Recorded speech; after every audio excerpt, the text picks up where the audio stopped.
by the 4th century, it became necessary for the church to decide which of the many gospels that are in circulation were to be accepted as authentic. The question came up during the famous Council of Nicea. The Council of Nicea was convened around 325 AD to settle the growing dispute about the nature of Jesus. The Roman Emperor Constantine convened this council to solve a problem that was threatening to rip Christianity apart.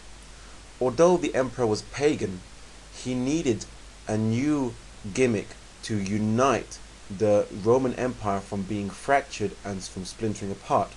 Christianity seemed to be the ideal solution. But the only problem was that Christianity, in its pure monotheistic form, was totally different to pagan Roman religions that the citizens of Rome were used to.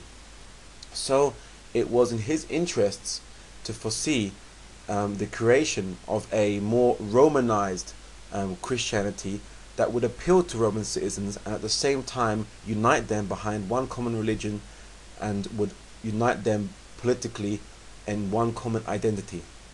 A few bishops and a significant majority of the Christian public believed Jesus to be purely human and a prophet of God.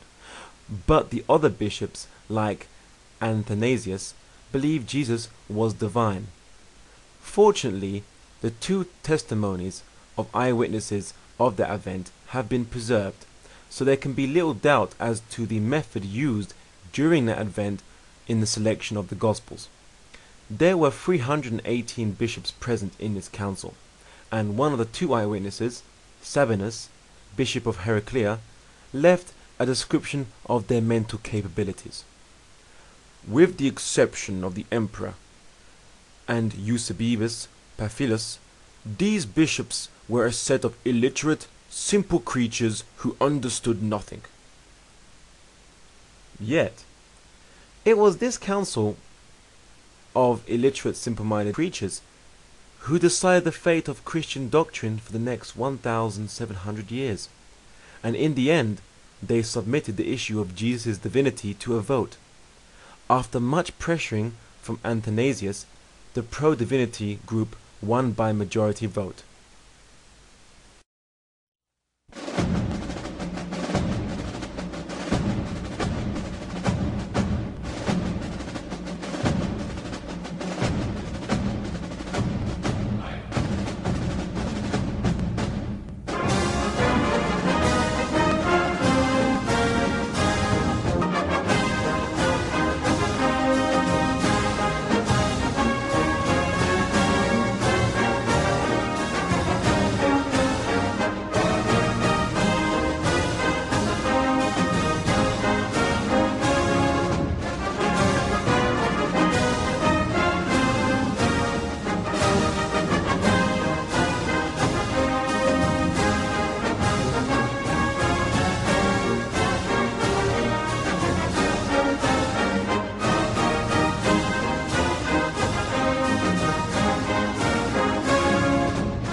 Although the main issue was to discuss the nature of Christ, the arguments for and against his divinity were based upon the 40 to 100 or so Gospels that the council members brought with them from their respective areas.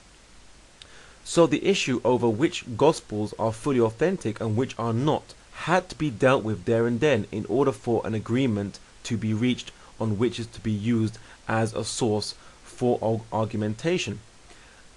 About 40 Gospels were submitted to these bishops in total.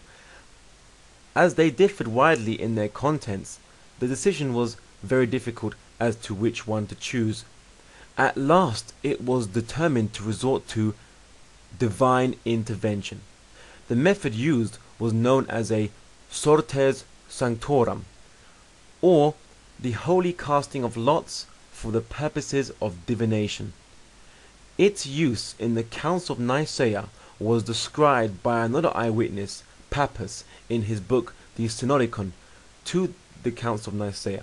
He says, having promiscuously put all the Gospels referred to the council for determination under the communion table in a church, they besought the Lord that the inspired writings might get upon the table while the spurious ones remained underneath, and it happened accordingly.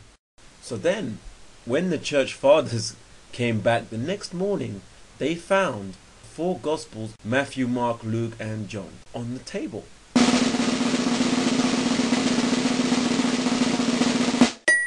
Funnily enough, no one ever asked if there happened to be a spare key to that chamber, but I guess we'll never know. I mean, there has to be some reason those Gospels got on the table. I mean, they couldn't have just teleported there or something.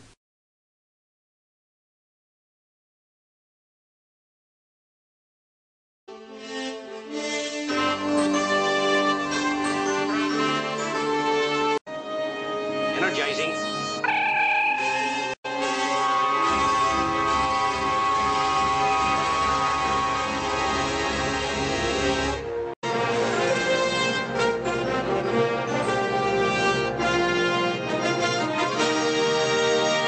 The case is that the church was practicing divination to pick its word of God. And I'm so happy for that reason, because I know, therefore, I can trust it. I can trust the 27 books that are there. More than that, we know that when they were chosen for a purpose. I trust them. I hope you do as well. This is Jay. History is funny, isn't it? What modern-day Christians swear by, testify to, and even kill for was in reality just a bunch of books selected using under-the-table shenanigans. Which I find very hypocritical, because the church condemned thousands of unfortunate victims as conjurers, enchanters, magicians, witches, and in league with demons, those who practiced divination, and burned them by the thousands.